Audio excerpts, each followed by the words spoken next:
সবাই কেমন আছেন? বাঙালঘটি জমজমাটি ব্লগে আপনাদের স্বাগত। ফাইনালি সেই দিনটা এসে গেছে, আজকে আমরা চলে যাচ্ছি। মানে দুদিন আগের থেকেই তো মায়ের কান্নাকাটি শুরু। আজকেও সকালে ওই যে ছেলের এখনও ঘুম ভাঙেনি, আমরা 9টা নাগাদ বেরোবো, ওই জন্য সব তাড়াতাড়ি উঠে গেছি। ঘুম থেকে উঠে যেই দেখেছে মা কাঁদছে, অমনি এসে মাকে জড়িয়ে ধরেছে।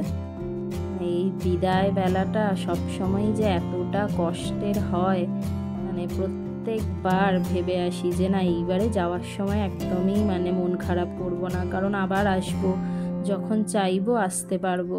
কিন্তু মনটা মানে না, মানে সেই কষ্টটা মানে যখনই যাই না কেন বা ওখান থেকে বাড়ির লোকরা যখন কেউ আসে, সেম কষ্টটা হয়।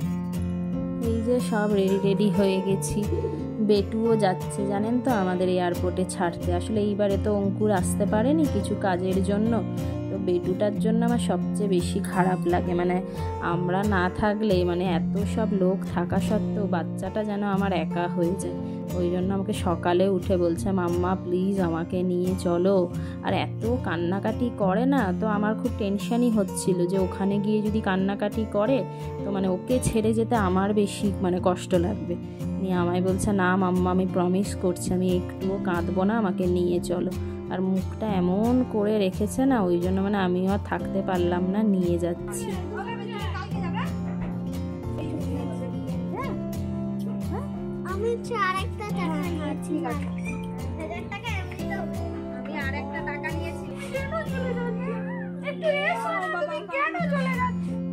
সব দেখেছেন, আমরা চলে যাব বলে সব একসাথে চলে এসছে, মানে দাদারাও পর্যন্ত যে যার কাজে আজকে দেরি করে বেরোচ্ছে যে আমাদের সাথে দেখা করবে বলে। মানে এত মায়া এত ভালোবাসা ছাড়িয়ে যাওয়াটা বলুন। আর ছেলে তো মানে মাকে ছেড়ে আর কারোর দিকে তাকাচ্ছেও না, যেতেও চাইছে না। ওই যে মা কাঁদছে ওটাই ওর মানে শুধু বড় টেনশন। এত পাকা পাকা কথা বলছে, তোমার চোখের জলটা আমি দেখতে পাচ্ছি না, তুমি এরকম করো না। ওর কথা শুনে আরও সবাই কাঁদছে। এই দেখুন সবাই এখন দল বেঁধে এই ছাড়তে যাচ্ছে। মানে যত বড় হচ্ছি একটা জিনিস বুঝতে পারছি যে এই শুধুমাত্র এই মানুষগুলোর জন্য নয়, কিন্তু এই জায়গা যেখানে ছোটোর থেকে বড় হয়েছি, এই রাস্তাঘাট, এই গাছপালা, সবাইকেই কিন্তু ছেড়ে যেতে কষ্ট হয়। মানে আমরা বুঝতে পারি না, শুধুই মনে হয় মানুষগুলোর প্রতি টান, কিন্তু না, মানুষগুলো নয়, এই জায়গা, রাস্তাঘাট, গাছপালা, এখানের মানে এমনকি পশু পাখিগুলোকেও ছেড়ে যেতে কষ্ট হয়। সবটাই মনে হয় যেন নিজের।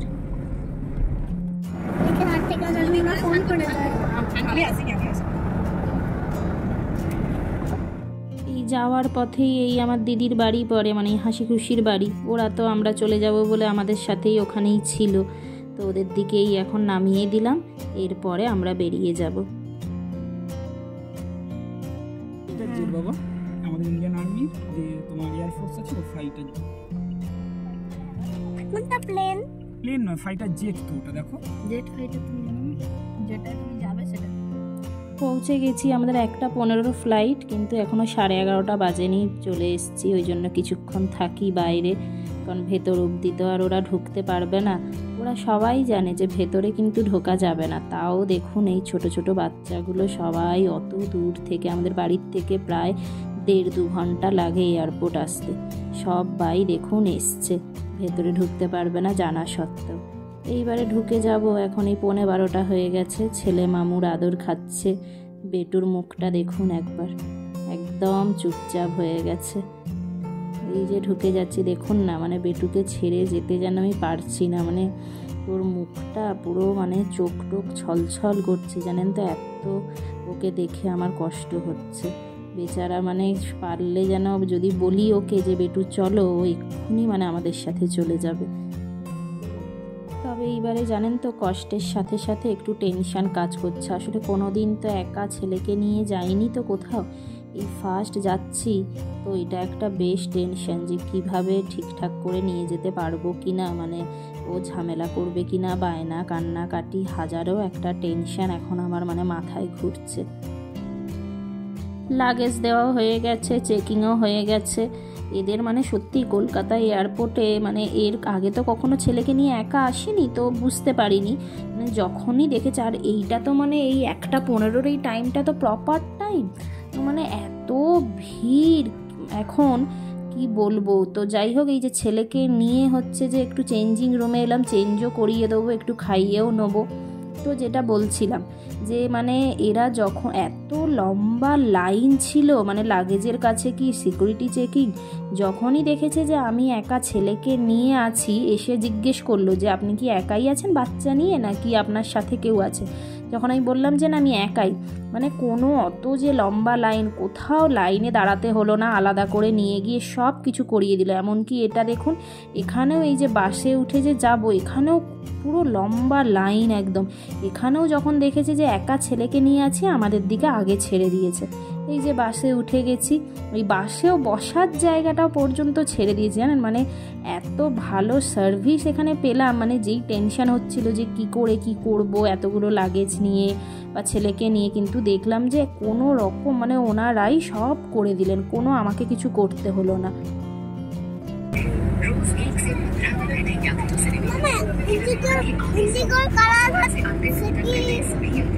Blue and white.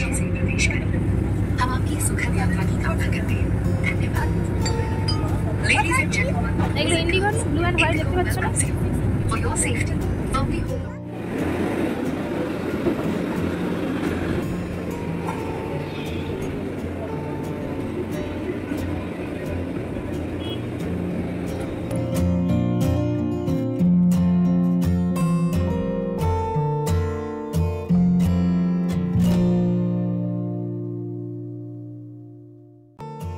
ফাইনালি এই যে উঠে বসে গেছি। আমাদের অঙ্কুর যখন টিকিট কেটেছিল তখন উইন্ডো সিটটাই কেটেছিল, কারণ ওই মাঝে এই 3টে করে তো সিট থাকে, যে যদি উইন্ডো সিটে অন্য কেউ আবার বসে সে কেমন হবে। আসলে মানুষ তো মানে মেন্টালিটি সবসময় সেম হয় না, তো সেই সব কারণে যদিও আমরা যখনই যাই আমরা উইন্ডো সিটটা আলাদা করেই কাটি। ছেলে দেখবে, আগে হচ্ছে যে আমি উইন্ডো সিটে বসতাম যখন ছেলে ছিল না, আর এখন ছেলে হওয়ার পরে উইন্ডো সিটটা ছেলের হয়ে গেছে। এই যে প্লেন আমাদের স্টার্ট হয়ে গেল, এই ধীরে ধীরে আমরা ব্যাঙ্গালোরের পথে এগোচ্ছি। তবে এইবারের ফিলিংসটা জানেন তো, মিক্সড ফিলিংস। এটা বললাম যে একদিকে তো মানে কাছের মানুষদের ছেড়ে যাওয়ার কষ্ট, তারপরে ছেলেকে নিয়ে একা যাচ্ছি সেই একটা টেনশন, আর এতদিন পর আবার অঙ্কুরের সাথে দেখা হবে সেই একটা ভালো লাগা। ওই জন্য এইবারের ফিলিংসটা একটু অন্যান্য বারের থেকে আলাদা রয়েছে। বাড়ির থেকে মা একটু ছেলের জন্য খাওয়ারও বানিয়ে দিয়েছিল, যদিও আমাদের ফ্লাইটে খাওয়ার বলা আছে, কিন্তু ওই সেই 9টার সময় বেরিয়েছি না, সেই 8টা সাড়ে 8টায় ব্রেকফাস্ট করেছিল, ওই জন্য উঠেই আগে একটু খাইয়ে দিয়েছি। তারপরে এই যে বই নিয়ে একটু পড়াশোনা করছে এখন। এই যে বলতে বলতে আমাদের খাবার এসে গেছে। ইন্ডিগোর এই স্যান্ডউইচটা মানে খেয়ে খেয়ে ওদের না খাবারের দেখেছি বেশি ভ্যারাইটিস নেই। স্যান্ডউইচ নইলে ওই কাপ নুডলসটা তো খুবই বাজে, ওই জন্য আমরা স্যান্ডউইচ একটা নিয়েছি, আর এইটা এই যে চিকেন বিরিয়ানি নিয়েছি। যদিও চিকেন বিরিয়ানিটা খেতে পারবো কিনা জানি না, তো দুটোই বলা আছে। দুজনের জন্য খাবার এসে গেছে আমাদের, ছেলেকে খাইয়ে দিই দাঁড়ান একটু। এইদিকে আমি এই যে আমার কোক নিয়েছি, আর ছেলের এইদিকে জুস। অন্যান্যবার ওই যে পেপার বোটের যেই জুসগুলো হয় না ওইগুলো দেয়, এইবার দেখলাম ওইগুলো নেই, আর ছেলের আবার এই পেপার বোটটাই ভাল লাগে। এই যে কাপে করে দিয়েছে এটা আমিও খেয়ে দিলাম, খুব একটা ভালো নয়, ওই জন্য ছেলে আর খাচ্ছে না। খাওয়া দাওয়া হয়ে গেছে, একটু পড়াশোনাও হয়ে গেছে, একটু ফোনে গেম খেলাও হয়ে গেছে। কিছুতেই ঘুমোবে না জানেন তো, বলছে না না আমি ঘুমোবো না, জেগে থাকবো। এবার 2.5 ঘন্টা এতক্ষণ জেগে থাকলে তো মুশকিল, তো এই জন্য জোর করে একটু ঘুম পাড়িয়ে দিয়েছি। দেখলাম যে শোয়ার সাথে সাথেই ঘুমিয়ে গেছে, অনেক সকালে উঠেছে না, ওই জন্য শুয়ে যেতেই ঘুমিয়ে গেছে। আমরা এই যে অলমোস্ট বলেই দিল যে আমরা এসে গেছি, আর মোটামুটি 30 মিনিটসের মধ্যে আমরা নাকি ল্যান্ড করে যাব। আর এই যতবারই আমি যাই না কেন ফ্লাইটে করে, এই যে মানে মেঘটা দেখি না, যে মেঘ আছে নিচে আর আমরা তার উপরে, এত ভালো লাগে এটা দেখতে, পুরো যেন তুলোর মতো সুন্দর দেখুন সাজানো রয়েছে। অসম্ভব ভালো লাগে এই জিনিসটা আমার দেখতে।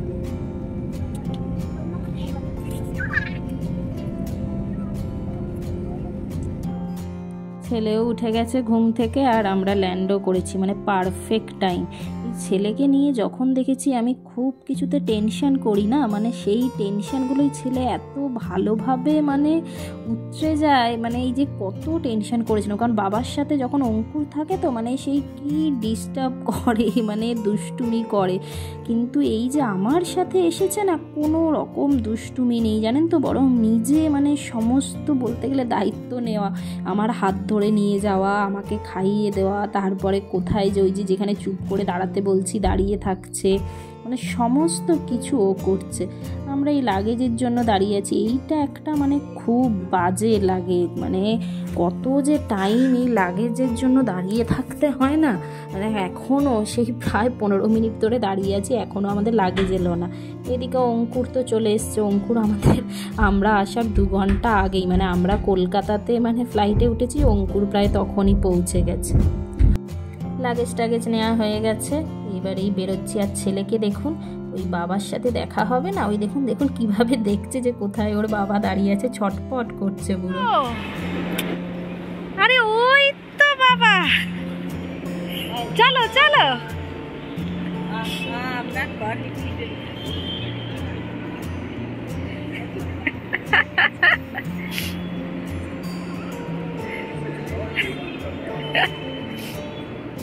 বাড়ির থেকে বেরোনোর সময় একটাই টেনশন মাথার মধ্যে কাজ করছিল, যে সবাইয়ের কাছ থেকে ছেলেকে নিয়ে যাচ্ছি একা, ভালোই ভালোই গিয়ে যেন তার বাবার কাছে তুলে দিতে পারি তাকে।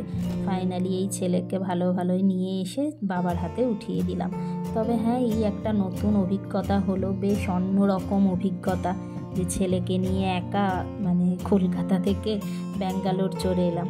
একটা জিনিস আরও উপলব্ধি করলাম যে মানে আমাদের মানুষ পারে না এমন কোনো কাজ নেই, মানে যেই কাজটাকে আমরা খুব ভয় পাই, সময়ের সাথে সাথে দেখি জীবন আমাদের এমনভাবে সেটা শিখিয়ে দেয়, তখন মনেই হয় না যে এই কাজটা করতে আমি ভয় পেতাম। আমি কি কোনো দিন ভাবতে পেরেছিলাম যে ছেলেকে নিয়ে আমি একা আসবো, মানে প্রত্যেকটা মানুষ টেনশন করছিল যে কিভাবে আমি নিয়ে যাব, তার সাথে এতগুলো লাগেজ। তো যাই হোক, সমস্ত কিছু সুন্দরভাবে হলো। তো চলুন, ব্লগটা তবে আজকে এখানেই শেষ করছি। ভালো লাগলে লাইক অ্যান্ড সাবস্ক্রাইব করতে ভুলবেন না।